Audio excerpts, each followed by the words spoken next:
Hello दोस्तों, स्वागत है आपका हमारे YouTube channel academy for learner में। इस वीडियो में आज हम पढ़ने वाले हैं वर्ब के बारे में। वर्ब कितनी प्रकार की होती हैं और वर्ब कैसी कैसी होती है, किस तरह इनका प्रयोग होता है, वर्ब होती क्या चीज है, वो भी हम इस वीडियो में क्लियर करेंगे। तो चलिए स्टार्ट करते हैं। तो सबसे पहले हम जानेंगे वर्ब का अर्थ क्या होता है। वर्ब का मीनिंग होता है क्रिया। क्रिया का मतलब होता है, देखो, क्रिया वे शब्द हैं जिससे किसी काम का, किसका, काम का या करने का बोध होता है या होना पाया जाता है, उसे क्रिया कहते हैं। या फिर वे शब्द जो किसी व्यक्ति या वस्तु व स्थान के बारे में कुछ बताते हैं, उसे क्रिया कहते हैं।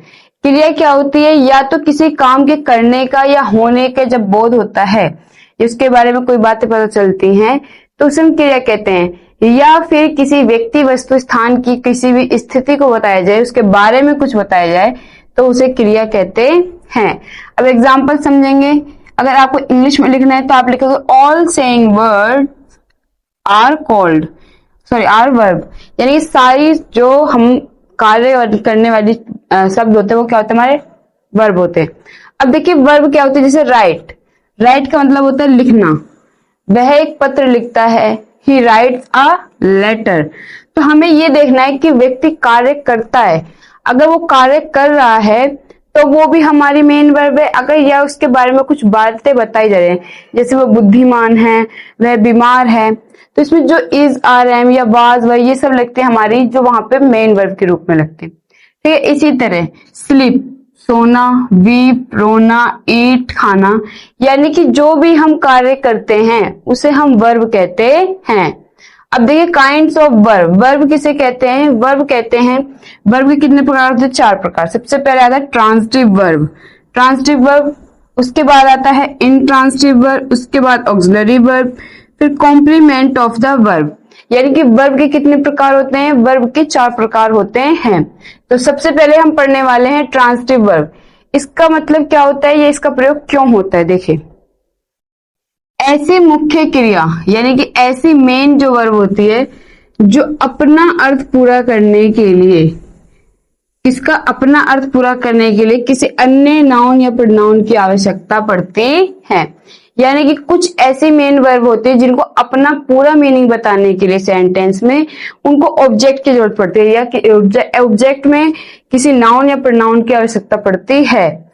जैसे कि ड्रिंक, ड्रिंक मतलब होता है पीना, लेकिन अगर हम यहाँ पे लिखें ही ड्रिंक्स, वह पीता है, तो इसका कई अर्थ निकलता है। वह पीता है, वो क्या पीता है? सॉफ्ट ड्रिंक पीता है, हार्ड ड्रिंक पीता है या मिल्क। तो इसको आपको बताना पड़ेगा। तो यानी कि अपना अर्थ पूरा करने के लिए इसको ऑब्जेक्ट यानी कि किसी नाउन या प्रोनाउन की जरूरत पड़ती है। तो ही ड्रिंक्स मिल्क, वह क्या पीता है? वह दूध पीता है। इसी तरह दे रीड अ लेटर, वे एक पत्र पढ़ते हैं।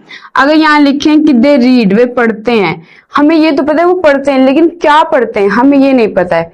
तो इसको अपना अर्थ पूरा करने के लिए किसकी जरूरत है? ऑब्जेक्ट की।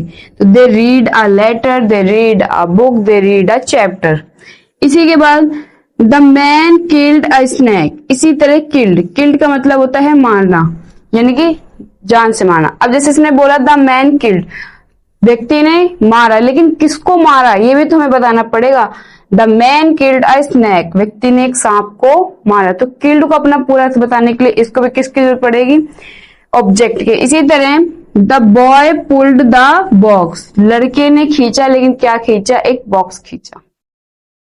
अब हम देखेंगे इंट्रांजिटिव वर्ब। अब इंट्रांजिटिव वर्ब क्या होती है? ऐसी मुख्य क्रिया जिनका अर्थ स्वयं में पूरा हो, यानी कि जिनका अर्थ स्वयं में पूरा हो तथा इन्हें पूरा करने के लिए किसी अन्य नाउन या प्रोनाउन की आवश्यकता नहीं पड़ती है, उसे हम कहते हैं इंट्रांजिटिव वर्ब। जैसे कि द चाइल्ड फॉल्स, यानी कि बच्चा गिरता है, तो ऑब्वियसली बच्चा गिरता ही है। द वाइंड ब्लूज, यानी कि हवा चलती है।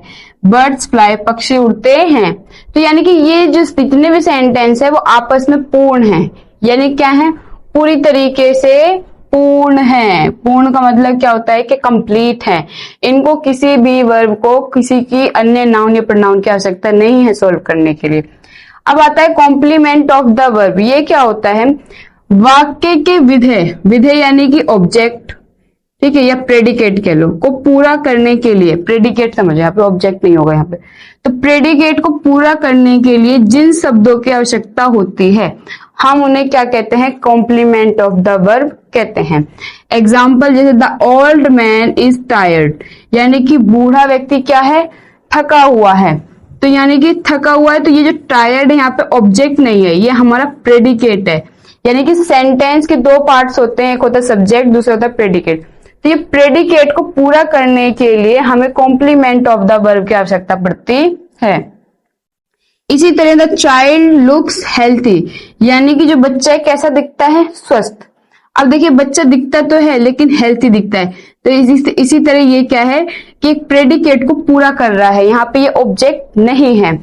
अब आता है हमारा ऑक्सिलरी वर्ब। ऑक्सिलरी वर्ब क्या होती है, ऐसी वर्ब, देखो ऐसी वर्ब जो किसी क्रिया के टेंस बनाने में सहायता करती है। यानी कि आप जो टेंस सीखते हो उसमें जिस वर्ब की सहायता, यानी हेल्पिंग वर्ब जो यूज होती है उसे हम कहते हैं ऑक्सिलरी वर्ब, और ये हमेशा मेन वर्ब से पहले आती है। देखिए जैसे कि द चाइल्ड इज स्लीपिंग, बच्चा सो रहा है, तो मेन वर्ब क्या है आपकी, स्लीपिंग, और इससे पहले क्या आई हमारी, इज, तो ये हमारी होगी ऑक्सिलरी वर्ब। ठीक, इसी तरह द बॉयज आर प्लेइंग, लड़के खेल रहे हैं, तो खेलने की ये हमारी मेन वर्ब है, और इसके साथ जो आई है वर्ब वो आई है हमारी ऑक्सिलरी वर्ब, हेल्पिंग वर्ब।